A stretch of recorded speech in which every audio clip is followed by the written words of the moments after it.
Wrestling fans around the corner, around the world, I'm Dan Marty. And I'm John Cena Sr. Brand new Wrestling Insiders, Fabulous Fridays is next. Buckle your seatbelts.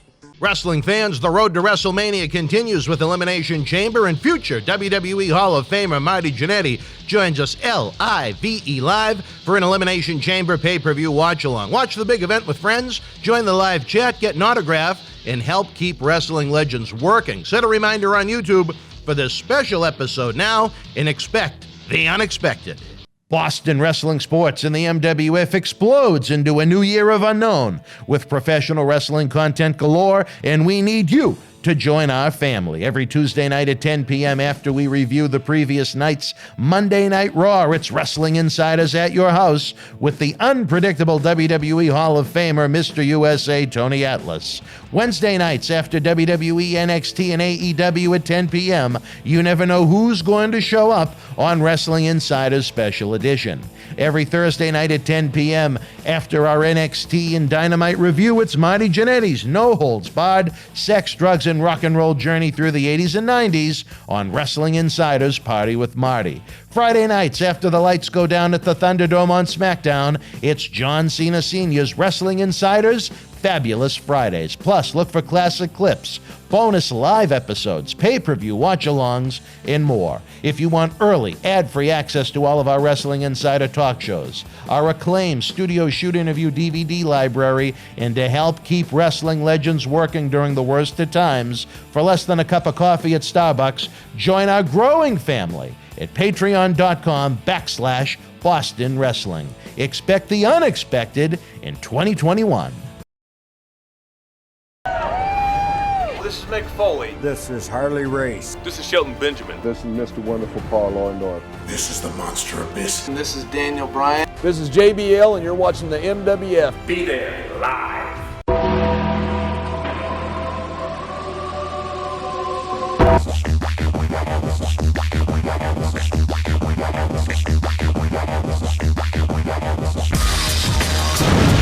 All right, wrestling fans, here he is, the dapper, the debonair, Mr. John Cena Sr. We've seen the Jets itinerary. He escaped the cold, he escaped the snow, and he's down in Cancun. So we don't even have him in studio this week.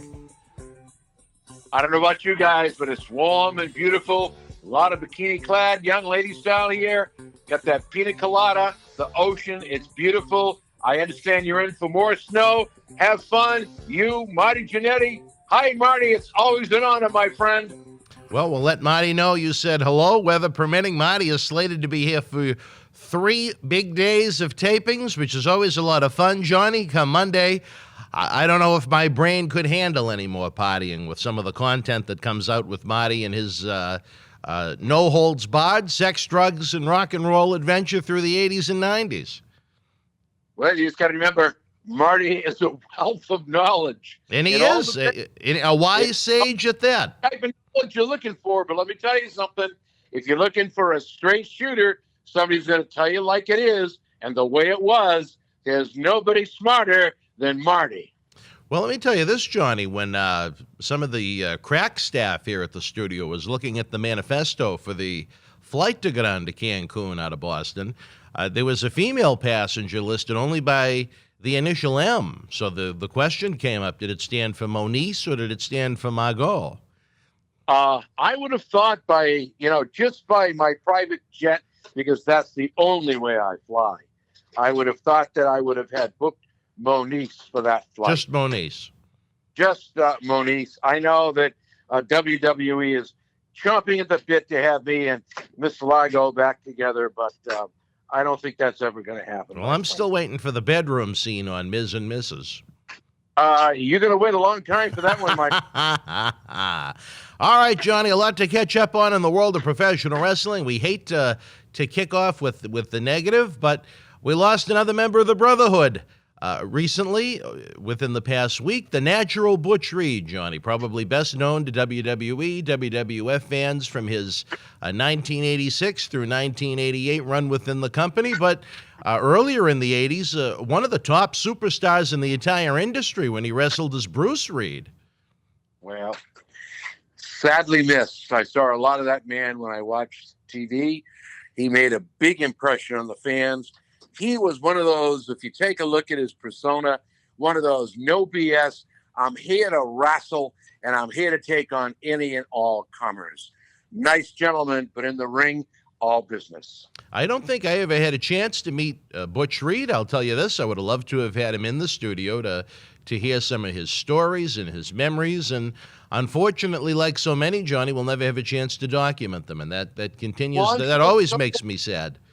Tony Atlas could fill you in on Butch Reed, I'm sure. Tony Atlas could fill you in on just about anything known to mankind. And I know, even though you're in Cancun, you are looking forward this Sunday to the re-debut of the podcast-style Atlas World News program. Tony's look at politics, current events. It's going to make for an interesting happening. It has nothing to do with professional wrestling. I continue to stress that to anyone listening.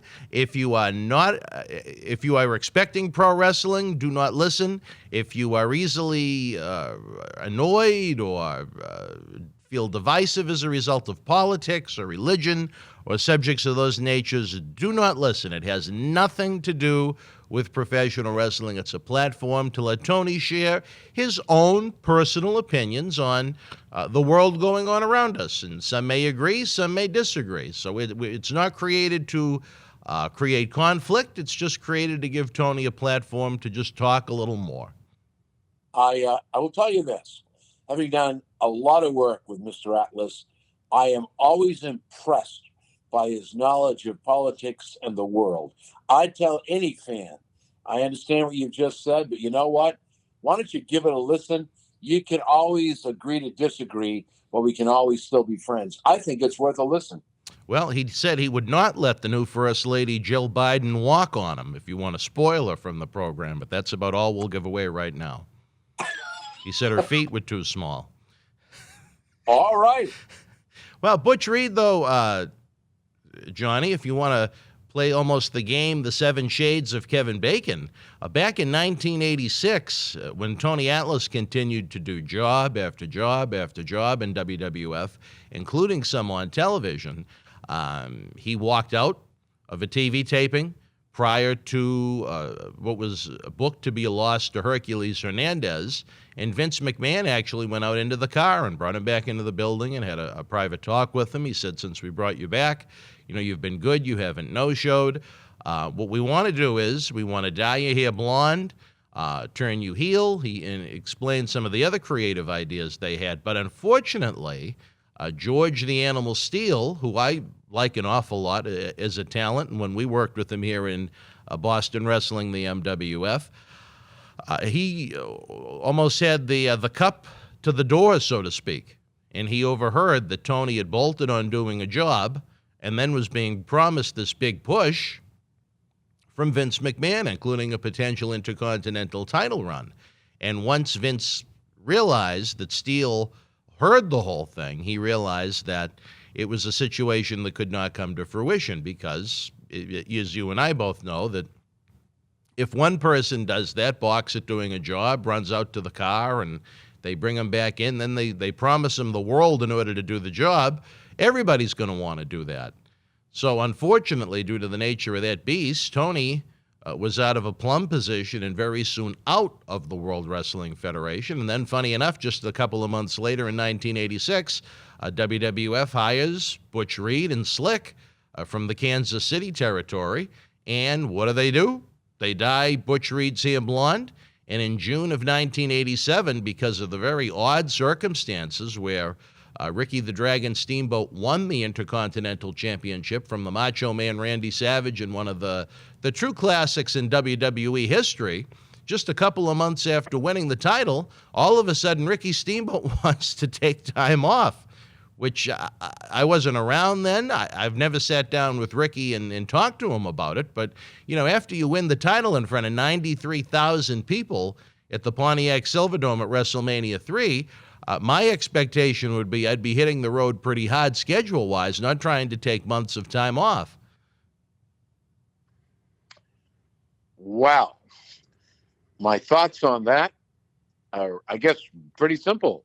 Yes. You got one guy that was promised the world, somebody overhears it, you're correcting what you say, If you're going to offer me the candy bar, you got to offer it to somebody else who's doing what you want when you want. It's unfortunate that Tony never got the break he should have gotten in WWF, WWE. I think to bring Butch Reed in and dye his hair blonde, you know what? I'm sorry. I just don't go with that. Really? I don't know. Yeah, I have no idea why that was even brought into play, why you would do that to a man of his stature and ability. I just don't know. Why does it make him different than anybody else because his hair is blonde? I'm not in favor of that. I never have been, never will be. Butch Reed, I was around, obviously. I watched a lot of Butch Reed on TV. I never had the opportunity to meet him one-on-one. As yourself, I wish I would have had that opportunity. But I will tell you, just look at the way the man performed. Look at the way he performed. I don't know what the idea of the blonde hair was. No idea. Well, fast forward a few months to mid-1987 again. Ricky Steamboat all of a sudden wants to take time off. So Vince says, we'll give you all the time off you want, but we're going to take that Intercontinental Championship title back. The plan at an early June 1987 TV taping was to have Butch Reed win the championship from Ricky the Dragon Steamboat. But Butch had some issues with no-shows. I don't know if the schedule was too much for him compared to some of the NWA territories that he worked, but you know what no-shows are like in the King of Sports Professional Wrestling. That is a no-no, Johnny. And as a result, the Honky Tonk Man went on to defeat Ricky Steamboat to win the Intercontinental title for what is still the longest reigning championship run in Intercontinental title history. Well, you know what? The Honky Tonk Man, I'm chuckling because I really enjoy watching him in that ring. I've worked a couple of shows with the Honky Tonk Man. Very fortunate to be able to have done so. Him and Greg Valentine. I have to tell you something. What a great human being. What a great personality. You can just feel it. He loves what he does. And you know what? When you're putting asses in seats, as they say, why wouldn't you have a long run? Why wouldn't you want to put the belt on somebody who continues to fill the arena? You know, Ricky Steamboat, outstanding individual. I've had the chance to work with and meet the Dragon several times at different promotions. I think he's a great human being, but I think at some point you have to think about the honor that was bestowed upon you. And when you get that honor, you have to think about what goes with it. Work, work, work. And that doesn't mean he's not a worker. That just means his body was probably tired, physically and mentally tired. They were really pushing him if you watched. Well, I mean, that was back then, in the quote-unquote good old days, championship titles were treated with prestige, with honor. When someone had a championship belt, it was a big deal. You were looked at as one of the elite in the industry, not today like how they pass it around like hotcakes. I would agree. I agree. The titles today are meaningless. Then, in that era in professional wrestling, when you got a title, you were considered to be the cream or the creme de la creme of the industry, and it was truly an honor for somebody to do the job and for you to become the champion to carry that, so to speak, torch. Yeah, well, Honky Tonk Man went on to have that record reign. He drew great with every babyface WWF could put him in the ring with until he finally lost it about a little under a year and a half later to the Ultimate Warrior. But again, a record run for the Honky Tonk Man. As far as Butch Reed goes, he was put in the very, very difficult position of having to work a program with a late 40s, I believe at the time, superstar Billy Graham, fresh off of hip surgery, all gassed up. And after a couple of TV tapings, Billy realized at that point he could barely walk, never mind wrestle. So they came up with the angle for Slick's little faction of Butch and the one-man gang to put Billy out of commission. And then he went on to feud with Billy's protege, the Rock Don Morocco, the original Rock in professional wrestling, when you look at it that way. Don was a little gassed up at that point. He was a little too big. So those matches weren't exactly the most memorable. As much as Don, I loved early 80s Don Morocco, specifically when you go back and look at the the video archives before he became a little bit too muscular, trying to fit into the big bodies of that generation. And Butch, in the end, he was part of the big 16-man tournament at WrestleMania 4, Atlantic City, New Jersey, after the big scandal when 33 million people tuned in to see Hulk Hogan and Andre the Giant on NBC's main event. You had evil twin referees involved, and even though Hulk Hogan got that shoulder up, the referee counted to 3. Andre's your new champion. Ted DiBiase tried to buy the championship belt. And then WWF President Jack Tunney, back when authority figures actually had an actual authoritative role, stripped the championship of DiBiase. But instead of returning it to Hogan, they came up with the concept of that tournament. In the first round, the eventual winner, the Macho Man Randy Savage, defeated the Natural Butch Reed, and that was the end of Butch Reed in WWF. He went on to have a couple of stints down in the NWA, WCW. He was part of the Doom tag team, at first under a mask and then unmasked with Ron Simmons. He was managed by the late Nancy Sullivan at one point, and then later a good friend of ours, Teddy Long. So he had a nice little run as Doom in WCW, and then I believe he went into the world of rodeo after getting out of wrestling. I don't know that. All I can tell you is this. When they teamed up Reed and Simmons, now, I don't know if you've seen some of those tapes, there was the tag team to be reckoned with. Badass. Really, all the way from start to go. I mean, damn, it was good. No pun intended. No pun intended. Almost a forerunner to what Simmons did with, my good friend, John Layfield, when it was Farouk and Bradshaw, the APA and the Acolytes during the Attitude Era. 2 kick-ass guys. No question, no question. But the team of Reed and Simmons doesn't hold a feather to what you're discussing right now. Well, Johnny, we're going to miss the Natural Butch Reed. Again, we hate to see anyone pass away at the age of 66, but especially someone that, my goal, and my big vision is to try and get as many of these legends in the studio as possible to document their stories. I think it's very, very fair to say that WWE is never going to produce a 3-disc Butch Reed set. But you know what? I'm sure Butch had a wonderful career of knowledge. And again, he was one of Ric Flair's favorite opponents in the 80s, I came to learn after his passing. They were having half-hour, 45-minute, 60-minute matches all over the NWA territories. And he was a huge star down in Mid-South back when Junkyard Dog was on fire as one of his great rivals. And Butch Reed had a great career long before he ever came to the World Wrestling Federation at the time. And I think the fans really would have enjoyed learning about it, not just now, but, years from now. Because, as I've said, I have no ego, despite the great growth that we've had here in Boston Wrestling MWF over the past year, whether it be due to a coronavirus or people just finding great content and sticking with it as we continue to build and build. There are millions of wrestling fans, especially lapsed fans from the 80s boom or maybe the Attitude Era, that just gave up on the world of sports entertainment, that once they find our programs, they're really going to like them and they're really going to stick with it. And I think the continued growth is a great indication of that. It would be nice for fans, even a few years from now, to look back and say, wow, look at all this content about Butch Reed from his time in WWF that I didn't know about, from his time in WCW I didn't know about, and the old territories I didn't know about, and we'll never get the chance to do that. I mean, look at some of the content we have now. I mean, we'll never be able to have Percy, Paul Bearer, back in the studio. We'll never be able to have Vader back in the studio, or Doink the Clown Matt Bourne, or Kamala. I'm glad we have the content that we do have, but I mean, there's so much more that we could have produced with them. You know what I mean? Things must be bad up there, because down here in Cancun, you're breaking up. I'm breaking. You didn't hear anything I said? No, I didn't. I got a few Doink the Clowns. I got a few Vaders.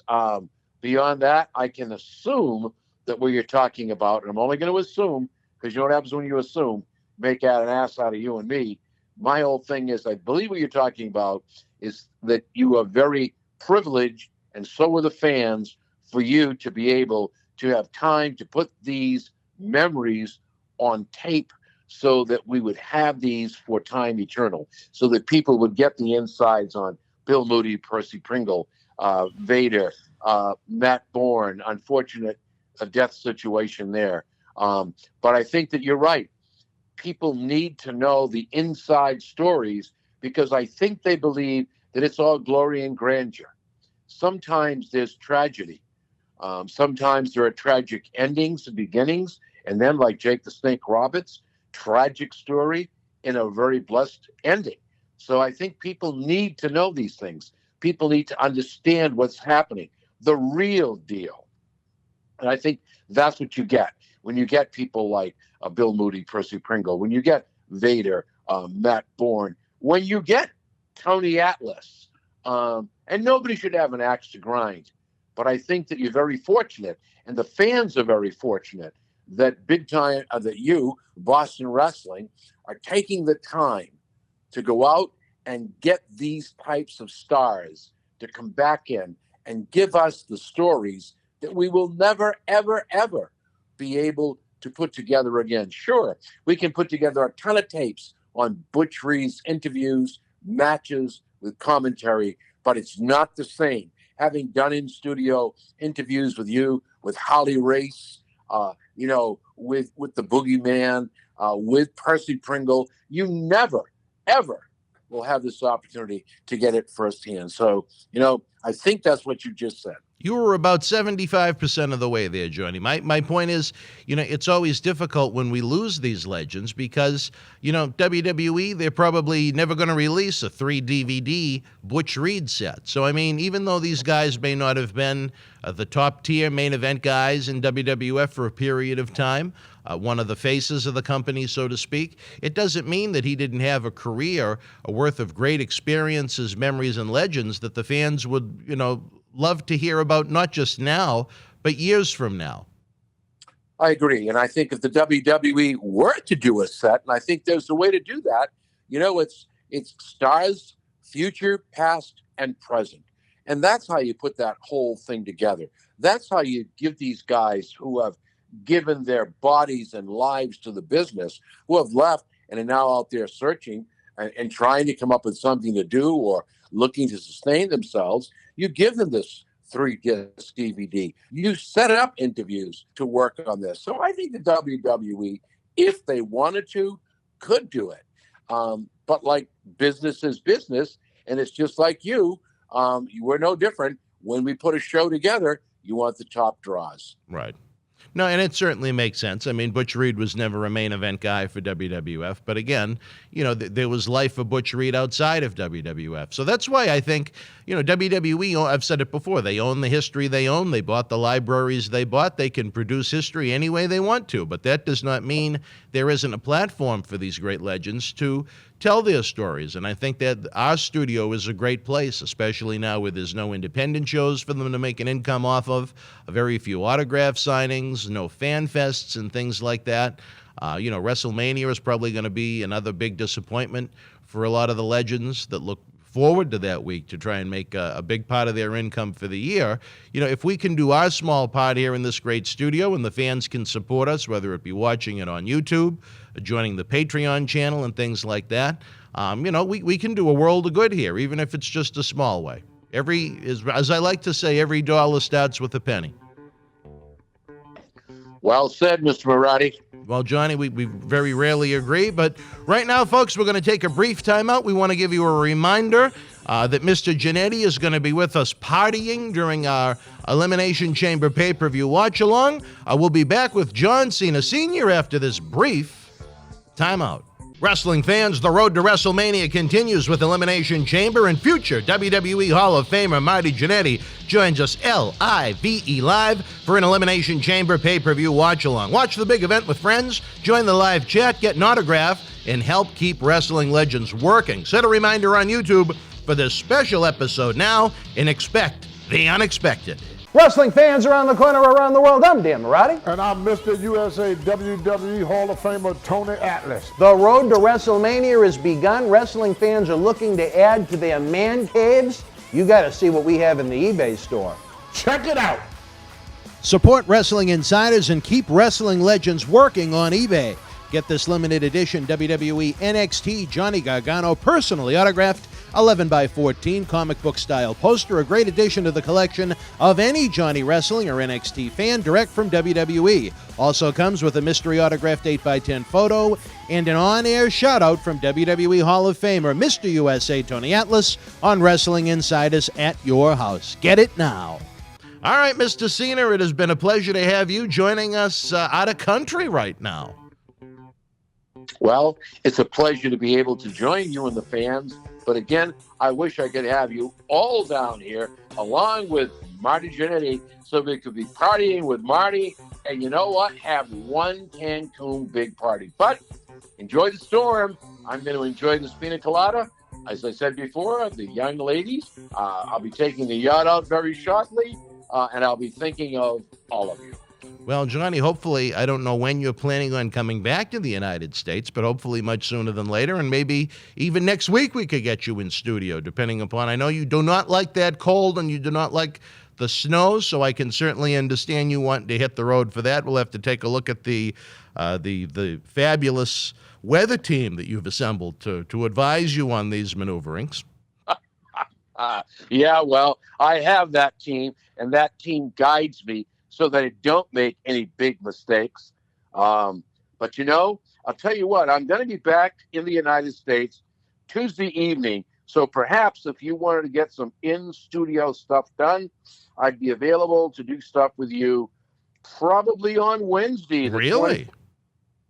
I could do that if you wanted to do that. All right, well, Wednesday the 24th? Yep. All right, well, we're going to have to take a look at the old MWF studio calendar on that. We talk about your world travels, Johnny. How's the reception for WWE Network down there now that that's a big topic of conversation? Fabulous. Fabulous. Fabulous. I get to see all the old tapes, all the new tapes, all the shows for free. If you don't have the network, you're making a big mistake. Did you have a chance to catch any of NXT TakeOver last Sunday? I did not. You know my feelings on NXT. I think those young men and women are really putting themselves out there. They're the future stars, future big people to come up to do the stuff for WWE. But, you know, I for some reason, I just can't get into that program. Well, I tell you, Johnny, I thoroughly enjoyed it. There were three. It was a nice, small 5-match card that went just a little over 2 hours. 3 outstanding matches on there. I believe at the end of the night when we gave our grades, I think I gave it an 8 out of 10. It was 3 exceptional matches on that show out of the 5. Wow. And, you know, and you didn't feel like you saw too much, which you do with WWE shows sometimes that can drag when they go, like with the Royal Rumble. I think that went closer to 4 hours as opposed to 3. We don't want to go there with the Royal Rumble. No, that wasn't a Rumble. That was an earthquake. What a disaster. Oh, well, I think we both agreed that we liked the Roman Reigns Universal title match in the men's Royal Rumble. I thought those were 2 of the better parts of the show, but I think the rest left a little bit to be desired. Is maybe the PC way to put it, Johnny, because we are PC-type people. I agree. But you know what? I still feel in my heart that with the screw-up in the Owens-Roman Reigns match, good thing Owens is a great performer, as is Reigns and Heyman, because by all sense of reasonability, your new champion should have been Owens. You think there should have been a title change? Well, just take a look at how the screw-up was. Couldn't get the key to open the lock. The referee why. You made a very valid point at that. It was a no holds barred, no disqualifications. They could have blown the studio up, and the match would have kept on going. The referee bump made no sense at all. Owens was down. He was basically unconscious. Heyman runs in, unlocks the handcuffs. Reigns does his thing. It's over and done with. And where was the replacement referee? I don't know. Well, Reigns could not have got to his feet, and Heyman would have been responsible for the loss. That would have been a good storyline. Well, because maybe it would have been Roman Reigns versus Paul Heyman with special guest referee Owens. Well, they weren't listening to our watch along, I guess. Or maybe they were and they won't do it again. Who knows? But with all the talk, Johnny, in the news right now, what do you think of the move coming up in less than or just about a month when WWE Network officially transitions into the NBC family as part of the Peacock streaming service as opposed to being its own individual entity? You know, all I can say is this. When you get too much ice cream, you get tired of it. When you have too much steak, you don't want any more. Or when you have too many hot dogs, you find something else to replace it. You have too much Margot. Yeah, we have too much Margot. Yep. There is definitely too much. They believe they're going to make a killing on this. Their belief is that this is going to be the saving cow. I tell you, it's not so. Fans are not into professional wrestling like they used to be. Mm-hmm. The fact that we don't have live shows is contributing to some of that. To add more content that's already there to compete with some of the WWE, NXT, AEW, Impact Wrestling, New Japan Pro. I mean, you can only put so much on the buffet before people turn around and say, whoa, enough's enough. And they won't stay at that buffet. They'll go to another. That's the danger. But when you only think of the dollars, both NBC and the WWE, which is smart for the stockholders, I guess that's the way you do business. Well, I mean, I don't think it's the worst decision WWE could make. It's not like they actually sold it to NBC. They just, I guess the best way to describe it would be they licensed the network to them for the better part of 5 years. It's only in the United States, so they still can operate it as they like outside of the United States. And it's a 5-year deal worth around $1 billion for them just to let NBC basically run the show, so to speak, with the WWE Network. So in 5 years, if everybody's not happy, WWE could always take it back. They could always, try and put it out there like they do Raw and SmackDown when those contracts come out for another streaming service to try and scoop it up. So I think all around it's a good business move. I mean, if nothing else, it lowers WWE's overhead. NBC Universal is going to have to operate it, at least in the United States. And they don't have to worry about the ebbs and the flows of the subscribers. They're getting guaranteed money for 5 years. And with the state of the industry like right now, it's money they definitely wouldn't be seeing from the $9.99 subscription that they offer here in the United States. So they're making a heck of a profit off of it. Will NBC tinker with it at all or toy with it at all? I don't know what's written in the legalese, but I think it's a great business move. Again, for this network to remain status quo for the fans, I don't know if you're familiar. I know you're not much of a UFC fan, but first ESPN bought the rights to the UFC TV contracts, then the pay-per-views, and unlike the WWE Network for $9.99, with UFC, you still have to pay $70 a month to be able to watch those pay-per-views, or however much they are, on top of the monthly regular ESPN Plus service that has UFC. So if you want to see those shows, ESPN's got you by the nods. You know what I mean? No argument about a business decision. I think I was clear when I said that.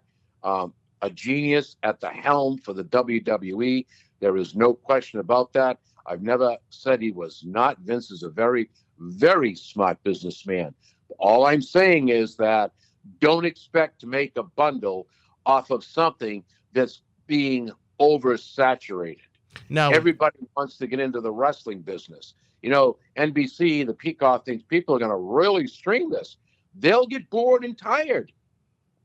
Eventually, you can only eat so much ice cream. Well, I think the people that watch it now will continue to watch it. I think NBC's hoping that it'll get more people to get eyeballs on their Peacock streaming service and watch the other entertainment programs they have on Peacock. Maybe because, I'm only going to say this, Dan. There are so many streaming venues coming out now.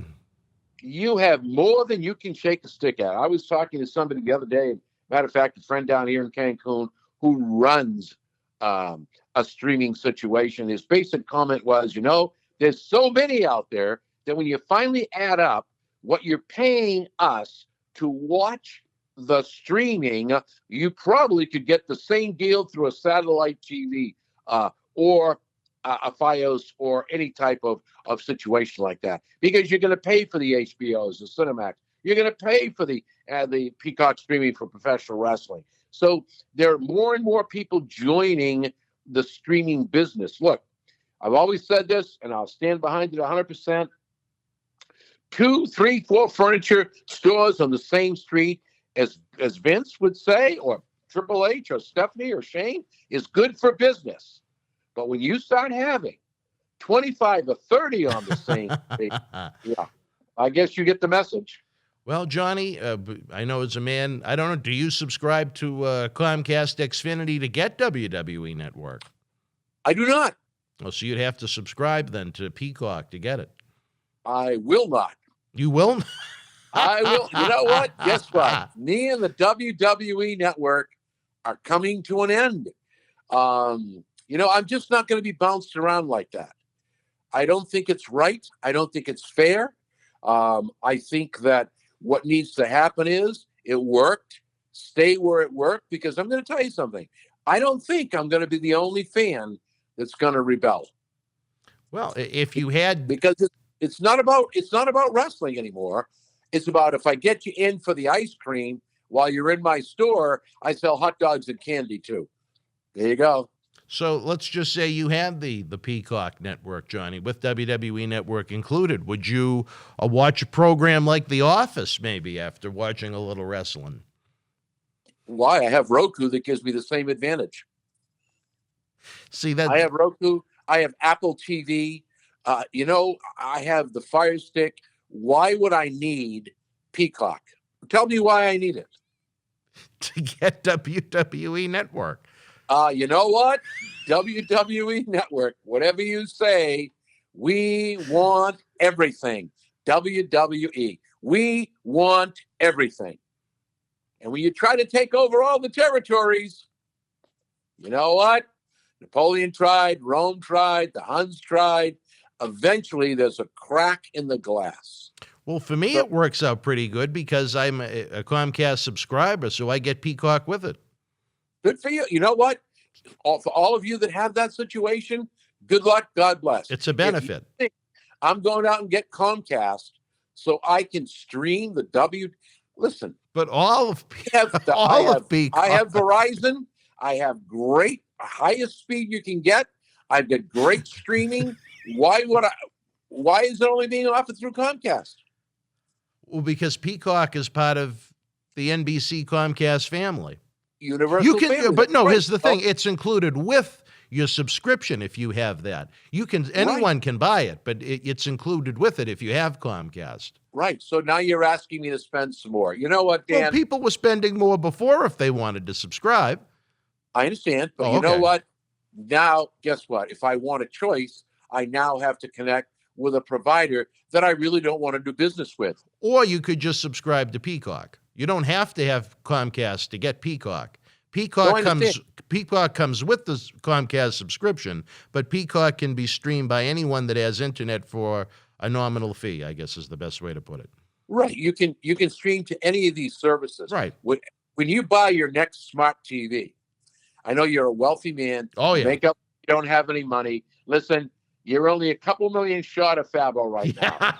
So all I want to say is this. When you buy your next 85-inch TV, I'm thinking about 100. But when you buy that, just turn it on and watch the available streaming apps you have available with your Samsung, with any LGs. Look at any of those. You don't need, like I said, there's so many out there now. How many more are you going to put out there before people are going to go, you know what?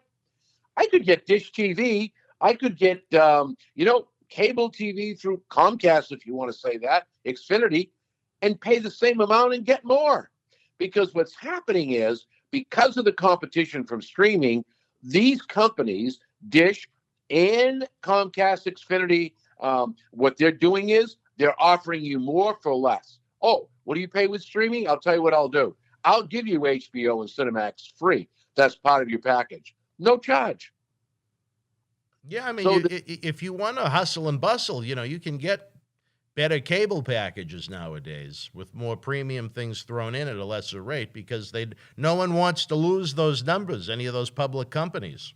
They don't want to lose the subscribers. You know how that goes. I think they're all in trouble because what's happening now is, with the Rokus, with the Apple TVs, you get a lot of free content.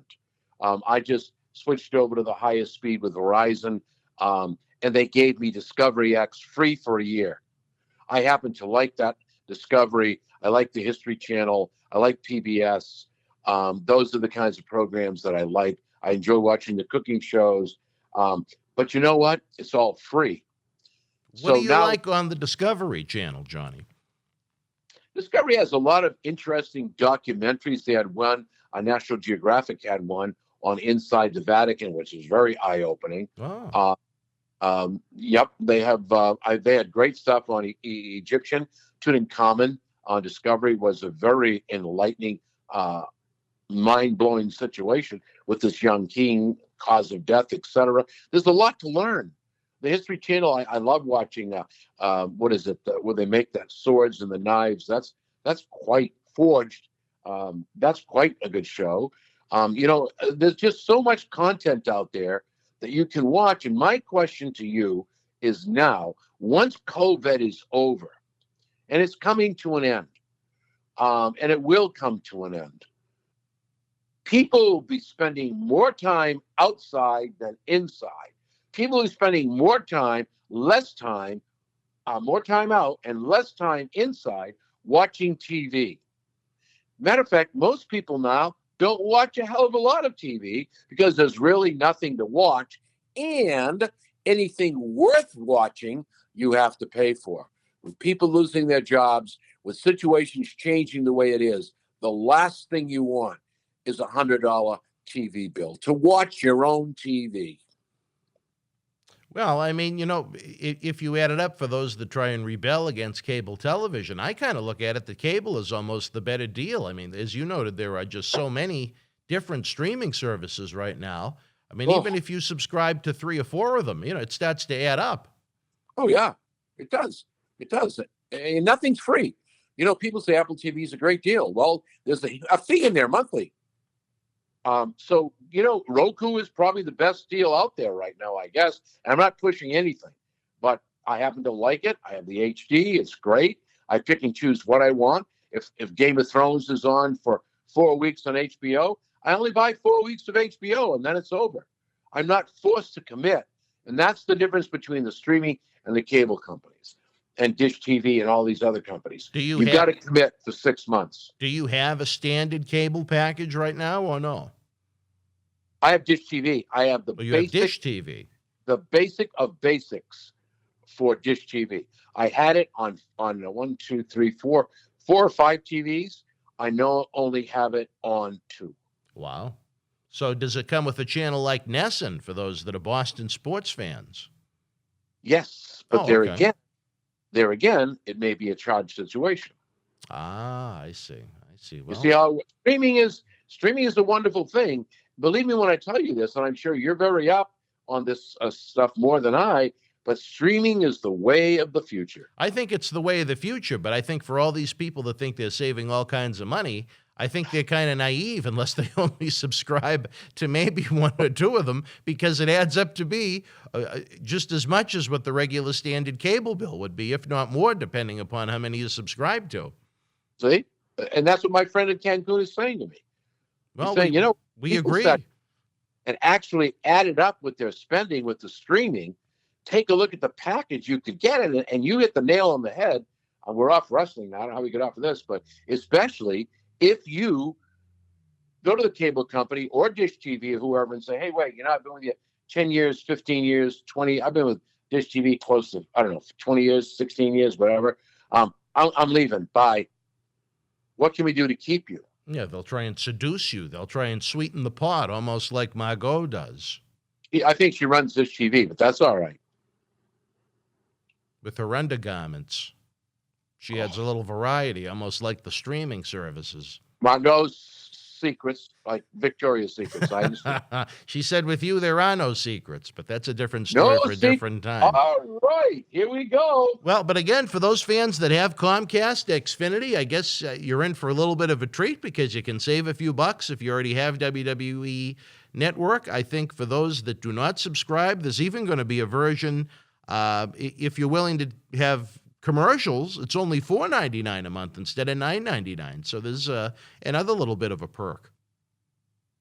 There's no perks with commercials, I can tell you that, right, because well. commercials are paying the bill. And why watch something to have it interrupted? You know, if you watch anything, it's like watch SmackDown and Raw. They're right at the peak of the match, and all of a sudden it goes to commercial. I'll tell you what I do like with AEW. When they go to commercial, you have a split screen. The picture-in-picture, as Jim Ross likes to call it. Well, I tell you, it's working. Let me ask you this, Johnny, and I lost my train of thought for a second because I thought I had a very interesting point to make, and then you went the AEW route, and I lost my train of thought. Oh, here it is. Once we're able to get back to live event business as normal here in Boston Wrestling and the MWF, we had some big live events planned in Melrose and Somerville and ones in Maine and New York that we didn't even get a chance to announce yet. But do you think it'll even be worth doing the television advertising we've done in the past? Or you think it would be a better investment to advertise on Facebook-type websites? I think both. Well, a mix. Yep. I don't think you want to do all of one or all of the other. I think if you mix it up, I think you're going to be better off in the long run, because I'm telling you, a lot of people now are going to that computer screen. They get look, I am so sick of my granddaughters. Gee, can you tell me who the king is? Oh, Grampy. Oh, Papa. I'll Google that. Hey, Google, who's the king of England? Gee, I don't know who the king was in Oh, just a second. Who's the king? You know, it's like today the world can't think without Google or Siri. Today the world can't think. You don't need to do the research. No, and that's why we have people who just don't know anything. I hate to use that word. They just don't know anything. Well, I tell you this, Johnny, before we go, I think you'd be proud of Mr. USA, Tony Atlas, with the last stimulus check that he got. He told me he bought a pewter. A pewter. All right. Well, I got a pewter, Johnny. I got a pewter. On that note, he learned how to charge the battery thus far. He's getting there. He's going to try. He's going to try and turn it on next. So I think a reality TV show could be made for one of these streaming services on 66-year-old Tony Atlas trying to learn how to use the pewter. That'll be interesting to see. All right, Johnny, the reception is breaking up. I don't want to ruin this episode. We're going to let you go. Hopefully, if you can make it back into the United States safely from Cancun, if the weather has calmed down, we'll be joined together at the Hip next Friday night in studio. All right, all the fans out there, it's warm, but I look forward to seeing you. If it's all set at MWF, next Wednesday we're going to get together and we're going to do it all over again. Unbelievable wrestling fans. Don't forget, Sunday is going to be a big day here in the MWF. But before we even get to Sunday, we have our late night Wrestling Insider Week in Review, where we have one jumbo-sized, super-sized episode, one-stop shopping that gives you every interview from the week all in one show. We have a lot of fun with that on the premiere if you want to join us and hang out and chat in the little chat box. Sunday, it's going to be the re-debut of the Atlas World News with Mr. USA Tony Atlas. God only knows what direction that's going to go in, but I'm sure it'll be a lot of fun. Again, it has nothing to do with pro wrestling. If you're not interested in politics and current events and things like that, don't watch. It may offend you because we live in a world that can be offended sometimes.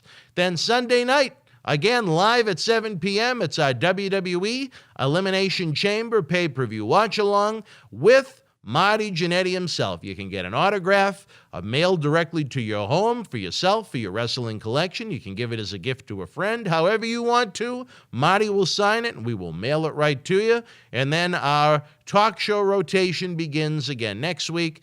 Tuesday night at 10 with Tony Atlas, a special edition Wednesday night at 10 with a various guests each week. We had Savio Vega this week, which was a lot of fun. Thursday nights at 10, we party with Marty at its regular time slot. And then Friday nights, once the light in the Thunderdome goes down, Johnny's Dome lights up. We don't want to know what's lighting up on that plane on the way back. That's a different story for a different time. But for my friend Mr. Cena, I'm Dan Marty. We will see you next Friday night for Fabulous Fridays, Wrestling Insiders. Until we speak again, you and yours, be well, more important, stay healthy. Good night. The World Wrestling Federation was live at the East High School Gym in Waukegan, Illinois, Thursday, February the 19th, 1987. In the opening contest, Moondog Spot beat the replacement for Corporal Kirchner. C.V. Affey with the win over Terry Gibbs. Jerry Allen drew the Assassin. The Rougeau brothers defeated Dino Bravo and luscious Johnny Valiant. King Kong Bundy victorious over Hillbilly Jim via countout. And in the main event, in one of his final matches before retiring at WrestleMania 3, Roddy Piper defeated Adrian Adonis via disqualification. If you were in Waukegan live, share your memories in the comment section below. Use the links in the description box to keep Wrestling Legends working in our eBay store and on our acclaimed Patreon streaming service so we can bring you more interactive superstar shoot interviews to relive the good old days of professional wrestling. Check it out. Boston wrestling sports in the MWF explodes into a new year with professional wrestling content galore and need you to join our family. Every Tuesday night at 10 p.m. after our Monday Night Raw review, it's Wrestling Insiders at your house with WWE Hall of Famer Mr. USA Tony Atlas. Wednesday nights at 10 p.m. after NXT and AEW, join rotating legends on Wrestling Insiders Special Edition. Every Thursday night at 10 p.m. after our NXT and Dynamite review, it's Marty Jannetty's no-holds-barred sex, drugs, and rock and roll journey on Wrestling Insiders Party with Marty. Friday night after SmackDown, don't miss John Cena Sr.'s Wrestling Insiders Fabulous Fridays. Plus, look for classic clips, history videos, bonus live episodes, pay-per-view, watch-alongs, and more. For less than a cup of coffee at Starbucks, get early ad-free access to our Wrestling Insider talk shows, our acclaimed studio shoot interview DVD library, and help keep wrestling legends working during the worst of times. Join our growing family at patreon.com/Boston Wrestling. Expect the unexpected in 2021.